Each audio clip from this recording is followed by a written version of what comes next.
Welcome to another News Bits exclusive. Today we're going to be covering hate crime hoaxes. We're going to keep it short, informative, and hopefully leave you to draw your own conclusions. We're going to look at a recent case that happened yesterday. Today's March 4th. This was updated. It happened on March 3rd or came out. So Jason Rance reports, man calls 911 on self to goad cops into George Floyd incident, reports black man with gun. So Arlington police, this is Washington, Arlington police were called to a bus stop near middle school after a report of a young black man brandishing a handgun. That man, Timon Leverett, later said he was stopped and frisked by police for no reason other than being black. But police in Arlington, Washington, say their investigation showed it was actually Leverett who reported himself to 911. And it's not the first time this has happened. So if we go down here, we see that the caller identified himself as Stacy Williams and told 911 operator that the teen was too young to even have a pistol. We're not going to waste time here. We'll link this here. But here's the phony 911 call. Honestly, somewhat sad. It's tough not to get a chuckle out of some of this stuff, but it's real sad. What is motivating these people to do this? Is it publicity? Is it affirmation, validation, or is it financial gain? But really, kind of an unfortunate situation. So here, this is a USA Today opinion article. So hate crime hoaxes like Jussie Smollett's alleged attack are more common than you think. So we're gonna scroll past the Jussie Smollett stuff because that was a pretty widespread story. But doing research for a book, Hate Crime Hoax, I was able to easily put together a data set of 409 confirmed hate hoaxes. An overlapping but substantially different list of 348 exists on fakehatecrimes.org. We're going to check that out in a minute. And researcher Lard Wilcox put another list together of at least 300 in his still contemporary book, Crying Wolf. To put these numbers in context, a little over 7,000 hate crimes were reported by the FBI in 2017, and about 8 to 10% of these make national news.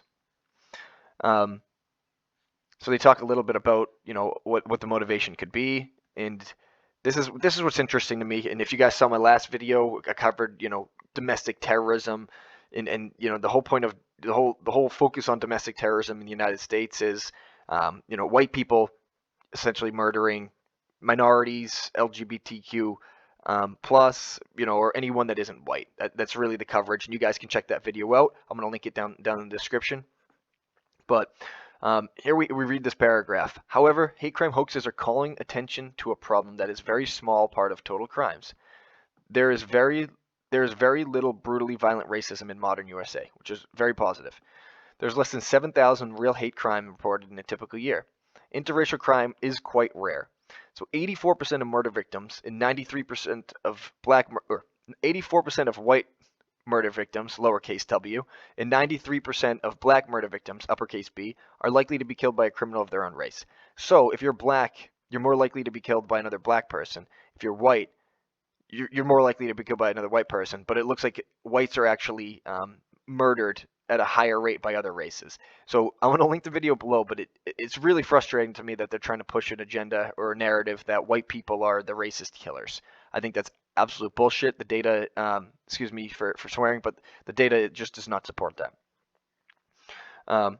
So it goes on to say, when violent interracial crimes do occur, whites are at least likely to be targets as are minorities. Simply put, Klansmen armed with nooses are not lurking on Chicago street corners, and we know that. I just want to point out, it's interesting that W is lowercase and B is uppercase in this. I actually didn't notice this until I'm doing this video right now. I did read this before. That didn't even stick out to me. Wall Street Journal covers something similar. We're not going to bore you with that, but we're going to go to fakehatecrimes.org. I really encourage you guys to go here. The news really does something with our emotions. It tries to twist and contort it and make us feel all sorts of ways. And a lot of times these fake hate crimes can do that. It can polarize us from our fellow neighbor. The whole goal is to love thy neighbor. We want to make sure that we're kind of focusing on positive relationships as much as possible. And these fake hate crimes do everything but that. We see the NASCAR noose was a garage door pull rope. If you guys remember that, I think the guy's name was Bubba Wallace. Essentially what happened is it made national news. Everybody was with Bubba. Turns out it was a hoax or a misunderstanding. But meanwhile, the damage is already done. So it's really sad to see this kind of stuff happen. I had a goal to keep this video under 5 minutes, so I'm going to keep to that goal. Thank you guys for joining, and draw your own conclusions.